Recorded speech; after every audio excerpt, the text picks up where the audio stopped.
10 minute گزارشات کروں گا.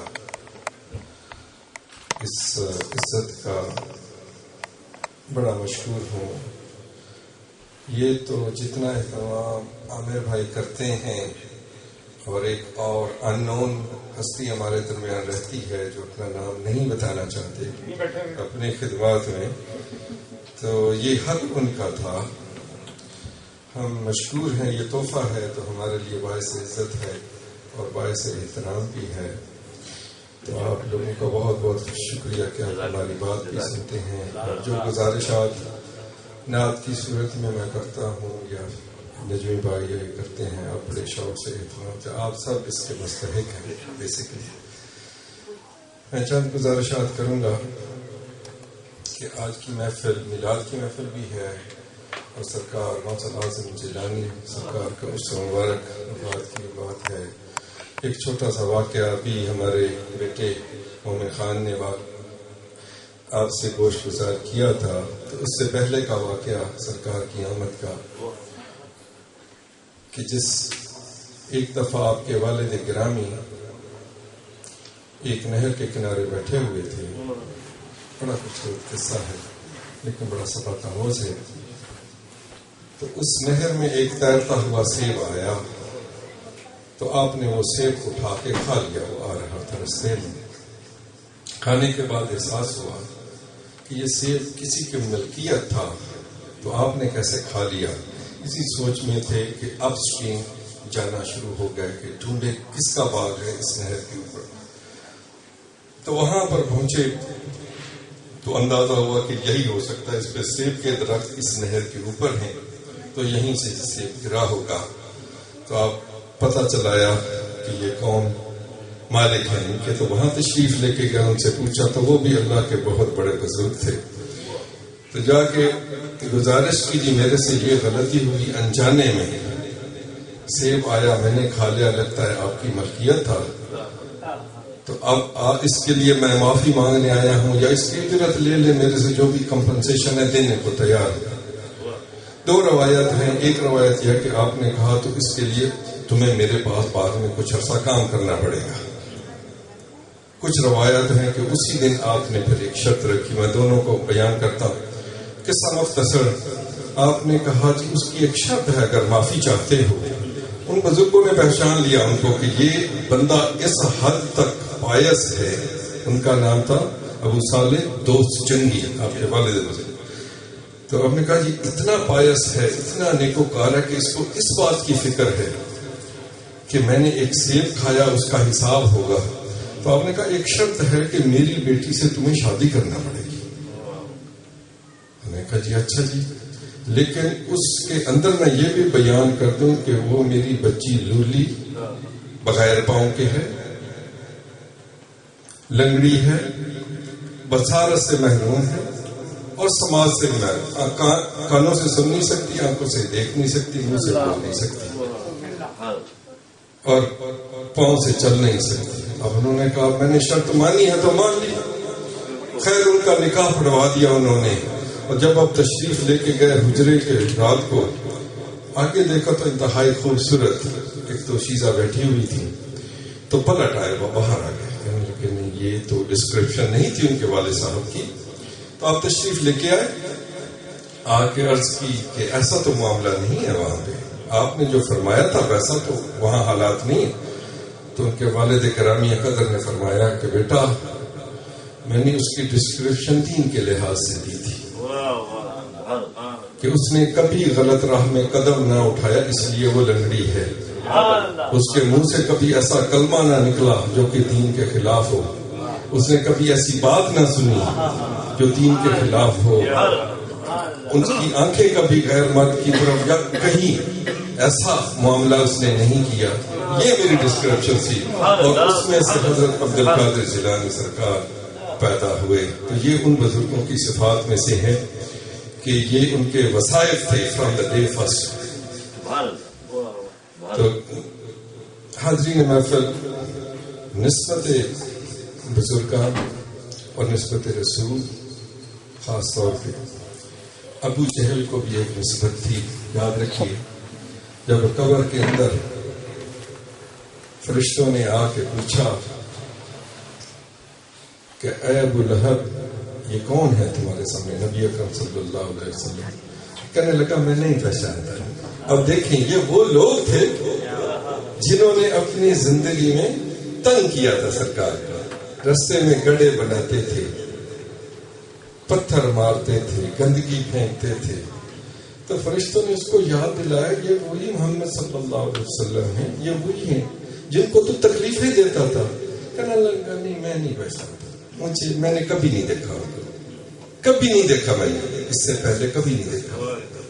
بڑا remind کرا تمہارا ایک بھتیجا ہوتا تھا، لیکن نہیں مجھے نہیں یاد، مجھے کچھ یاد نہیں. اور پھر آج کے دور میں ایسے عاشق ہوئے، آج کے دور میں جن کو نسبت، جنہوں نے کبھی دیکھا نہ سرکار کو، تو کسی کے خواب میں ایک شخص آیا، میں نام نہیں لینا چاہتا، تو اس سے پوچھا کہ یہ کون ہے تمہارے سامنے؟ اٹھ کے کھڑا ہوا کہنے لگا مجھے پہلے قدم تو چوم لینے دے ان کے، پہلے مجھے قدم چوم لینا تو بتاتا ہوں تمہیں. یہ وہ لوگ ہیں جنہوں نے نسبت کو قائم رکھا. صرف سنے جو نسبتیں ہیں ان بزرگوں سے. اور دوسری ایک چھوٹی سی بات کر کے بات ختم کرتا ہوں کہ ہمارے ساتھ ہمارے مکتبہ فکر کے لوگوں نے اور خاص طور سے ملا نے جو ظلم کیا کہ ہماری عبادات کو صرف نمازوں تک محدود رکھا. ہم سمجھتے ہیں کہ 5 وقت جو نماز ہے وہی عبادت ہے. تو عزیزان محترم ایسا نہیں ہے، وہ تو 5 وقت کی حاضری ہے. حاضری لگوانے جاتے ہیں جس کے اندر آپ جا کے کہتے ہیں کہ اللہ میں حاضر ہو گیا ہوں تیرے حکم کے مطابق. اس کے درمیان جتنی وہ عبادت ہے، وہ لائف ہے تمہاری اسی زندگی کے اندر. ماں بچے کو دودھ پلا رہی ہے، ڈائپر چینج کر رہی ہے، عبادت کر رہی ہے، سجدے میں ہے. کم نہ سمجھا جائے ان معاملات کو کبھی بھی. ایک کلرک ہے، وہ ڈیلی کام کرتا ہے، صبح سے لے کر شام تک قلم چلاتا ہے، عبادت میں بیٹھا ہوا ہے. انجینئر ہے، سارا دن کیلکولیشنز کرتا ہے، عبادت میں بیٹھا ہوا ہے. جس نے اس میں ڈنڈی ماری وہ مارا گیا، وہ مارا گیا جس نے اس میں ڈنڈی ماری. عبادت تو رب اور رب کا معاملہ ہے، وہ چاہے تو بخش دے چاہے نہ بخشے، اس کی موج ہے. اور جیسی میرے جیسے نالائق نماز پڑھتے ہیں، ہماری تو توجہ پتہ نہیں 100 جگہ پہ ہوتی ہے. 100 راستے ہیں میرے اندر، 100 راستے ہیں، ہر ایک چیز کو سوچ رہا ہوتا. نماز کے آگے پیچھے نہیں سوچتا، نماز کے دوران میں حل کر رہا ہوتا ہوں سارے مسائل، ساری سوچیں مجھے آ جاتی ہیں. عزیزان محترم، زندگی مسلمان کی 24 آور کی، رات کو جب آپ سوتے ہیں اگر اسی طریقہ کو نبی اکرم صلی اللہ علیہ وسلم کے طریقہ سے کر لیں، ساری رات عبادت میں گزار دیا، آپ سوتے ہوئے بھی عبادت کر رہے ہیں. صبح اٹھتے ہیں کلمہ پڑھ کے آپ اٹھیں، آغاز کریں صبح اللہ کی ثنا کریں. چرند پرند سارے اٹھ کے صبح کرتے ہیں لکھا. لیکن اصل عبادت سارے دن کی عبادت ہے، اس کو ہم نے بھول گئے. ہم نے کہا یہ نہیں. میرے سے کسی نے سوال کیا تھا چند دن پہلے، بڑا خوبصورت سوال، کہ بچے سوال کرتے ہیں کہ رب نور ہے، رب نور ہے، ہمیں نظر نہیں آتا. نظر تو نہیں آتا، نظر نہیں آتا رب. اور ہم ان کو کہتے ہیں کہ رب نور ہے، روشنی ہے، آپ کو ایکسپلین نہیں کر پاتے. آج کے بچے اس سوال سے سیٹسفائی نہیں ہوتے. یہاں کے بچے، ان کو بتانا پڑتا ہے کہ نیوٹران اور پروٹون اور الیکٹران کیا تمہیں نظر آتے ہیں؟ اگر وہ چین ریئیکشن کر دیں، چین ریئیکشن، ایک ایگزامپل دے رہا ہوں، ہم نے بلیو یہ کر لیا ہوا ہے. سائنس کے اسٹوڈنٹس بیٹھے ہیں سارے یہاں پہ. You guys go to school and I would inshallah will focus more towards that. کہ آپ لوگ اسکول جاتے ہیں, you have believed it, right? Yes. naked eye cannot see the proton, neutrons in the nucleus of the atom, right?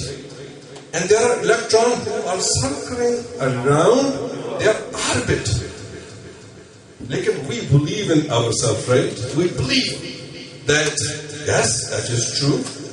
Or somehow scientists have decoded کہ اگر electron اور proton کی آپس میں کولیشن ہو جاتی ہیں, چین ریئیکشن ہو جاتا ہے, maybe half of the world could be destroyed, but you believed in it, but you never saw it. ہوا کو کبھی دیکھا? Have you seen air? You just feel it. ایسے ہی میرا رب جو ہے, ایسے ہی میرا رب جو ہے ہمارے ارد گرد اس کے آثار ہیں, آپ کو نظر نہیں آتا. خدا ایسے احساس کا نام ہے, رہے سامنے اور دکھائی نہ دے,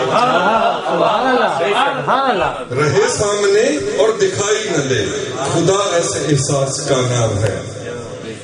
اللہ رب العزت ہمارے لیے اس معاملے کو آسان فرمائے. وآخر دعوانا ان الحمد للہ رب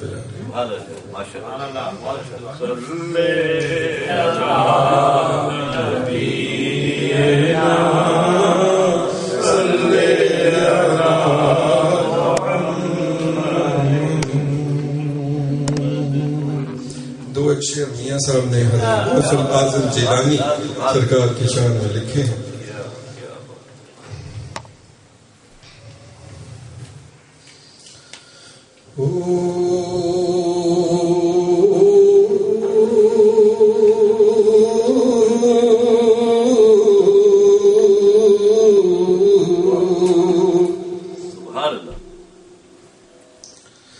غوث الاعظم پیر پیرادا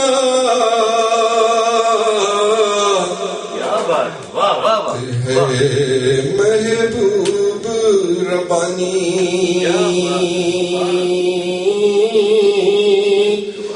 واوا میرا شاہ شہادہ تے سید دوہیں جہانی.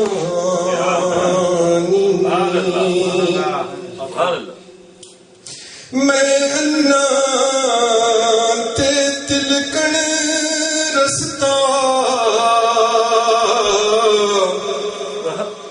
کیوں کر رہے سنبھالا,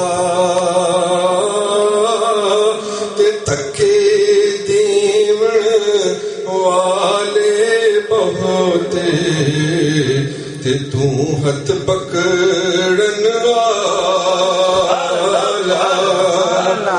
تکے دیون والے بہتے تے تو ہاتھ پکڑن والا. کہتے کہ میں اندھا ہوں اور رستہ سلپری ہے, اندھا ہو اور پھر رستہ سلپری ہو. میں انا تے تلکن رستہ تے کیوں کر رہے سنبھلا, تے دھکے دیون والے پوتے تے تو ہاتھ پکڑن والا. سبحان اللہ. نبی